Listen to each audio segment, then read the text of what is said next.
Dude, Sasha is so into you. Why do you keep ignoring her? And Haley was totally checking you out earlier. Oh, come on, guys. You know that Jaden only loves one girl. Melanie! My friends were total idiots sometimes, but they weren't wrong. Countless girls were into me, but I only had eyes for Melanie. There was just something different about her, something dark and mysterious. She never really tried to fit in with other girls at all. Most of the girls at my school behaved like copies of each other. They wore the same clothes and had the same hairstyles and even spoke the same way. But Melanie, she didn't care. She was herself. And while almost every girl was head over heels for me, Melanie ignored me. Why don't you just try talking to her? I've tried, but she ignores me all the time, or just gives me one-word answers. Well, try harder. Well, thanks to my social studies teacher, I wouldn't have to try very hard. She walked in one day with a big announcement. So guys, your final project involves pair work, and I've decided to pair you all up with people you don't usually talk to. People who aren't your friends. So you'll take this more seriously. This project would send me straight into Melanie's arms, but you have to keep watching to see how our story unfolded. So here are your partners. Go sit next to them and make it snappy, because we have to begin. Braxton and Trinity, Tori and Trevor, Jaden and Melanie. I froze. I didn't hear anything she said after that because I was just frozen. Then, my buddy Jackson hit me on the arm and I snapped out of it. Go sit next to her, quick! He winked. I got up and sat next to Melanie. She didn't even look at me. Our teacher explained what the project was about, and I realized that Melanie and I would have to meet up sometime to complete it. Could I turn it into a date? I was so excited. After the class, she finally turned towards me and said, So I guess we have no choice but to do this. And since I actually care about my grades, do you want to meet up on Saturday to finish this? Sure. Where do you want to meet up? You can come to my house. What's your number? I'll send you the address. I gave her my number, then she left.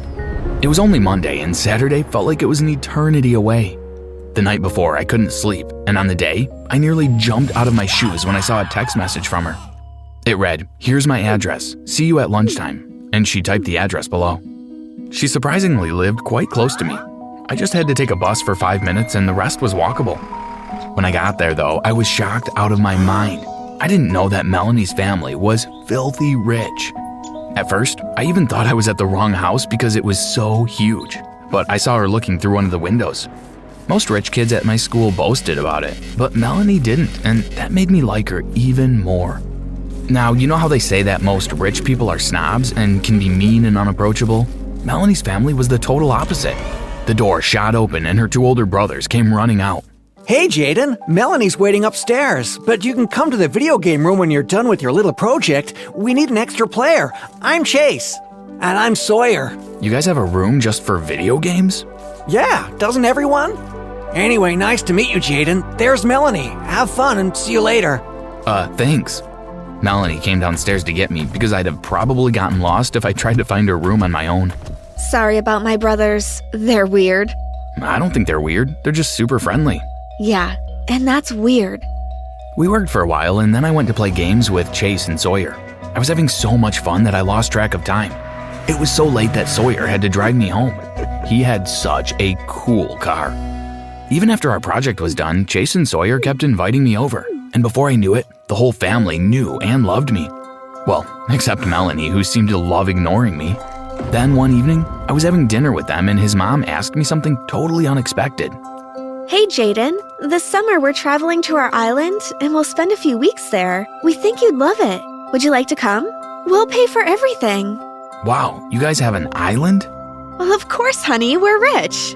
That sounds awesome. Of course I'd love to join. We're gonna have so much fun.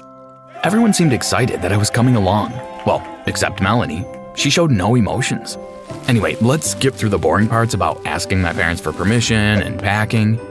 In a few weeks, I joined my new favorite family on their private jet, and off we went. When we got there, they took me to the main beach house, because there were plenty, but I'll get to that in a while. Then Chase and Sawyer showed me around. So we each have our own beach, and each beach has a beach house. Sawyer's is full of surf gear, but I prefer snorkeling and scuba diving. We can do a bit of both. Cool. I hung out with the guys the first 2 days. On the third day, the real drama began. I was snorkeling with Chase for about half an hour. We had swum a bit far from the shore because he had told me the further we went, the more interesting things we'd see. After a while, I turned around looking for Chase, but he wasn't around. I instantly panicked. Did something happen to him? I swam quickly to the next beach, which just happened to be Melanie's. She was sitting on the sand near the shore, looking worried. "Hey Melanie, I lost track of Chase. Should we call your parents or something? He was right behind me, and then he was gone. By the way, what are you looking so worried about?" Chase does that sometimes, but he's really a great swimmer. He's probably on another beach discovering something. Don't worry about it. Okay, but why are you sitting here looking scared? Well, I came here for some peace and quiet, but when I tried to leave, I saw a snake. I tried a different path out, but I saw more snakes. I don't know how to get out. My cell phone has no signal, and I don't know how to reach my parents. The power in my beach house is out too. Snakes? Okay, get up. I'm sure we can find a way out. She got up and followed me. I felt like her strong knight in shining armor until I reached the bushes and nearly tripped and fell because there, right in front of me, was the most massive snake I had ever seen. Oh my gosh. I told you. Well, let's just try to get out over here. I ran to the opposite end of the beach and asked her to follow me. We were able to walk for about 2 minutes in the bushes, which would take us back to everyone. But Be careful, Jaden. Look. I couldn't believe it. It was like a ridiculous nightmare. I'd heard of snakes on a plane, but snakes on some rich people's island? We ran all the way back to the beach house like tiny mice being chased by a huge cat. Well, why don't we just swim to Chase's beach? Then we can go stay with your parents in the main beach house. You're gonna laugh if I tell you this, but I can't swim. She looked like she was going to cry, but I laughed anyway. You own a whole beach and you can't swim? I'm afraid. That's okay. We'll find another way. Don't worry. We can just stay here tonight. I'm sure the beach house has food and stuff we can use to make light when it gets dark. Okay. We went inside and I went to look through her kitchen. The pantry was loaded. I made us some snacks and we went to sit on the balcony outside. Wow, this is good. I didn't know you could cook. Yeah, it's one of my many hidden talents. We ate and spoke for hours. When I saw that it was about to get dark, I went inside to search every cupboard for candles or lamps. Luckily, just when I was about to give up, I found 3 kerosene lamps. I lit them and we went inside the living room. Can you make sure all the doors are locked and all the windows are sealed? I don't want any strange creatures coming in here tonight. Sure. For once, I felt noticed and appreciated by Melanie. She was too afraid to sleep for the rest of the night, so we just stayed up and got to know each other. It was sort of like my dream date, minus the snakes. The morning came and she fell asleep. I made some breakfast with whatever I could find and waited until she woke up. We ate and spent the rest of the day together. Then, just as I was starting to wonder why no one had bothered to look for us yet, she said, Jaden, I have something to tell you. "What?" I've had a crush on you for the longest time now.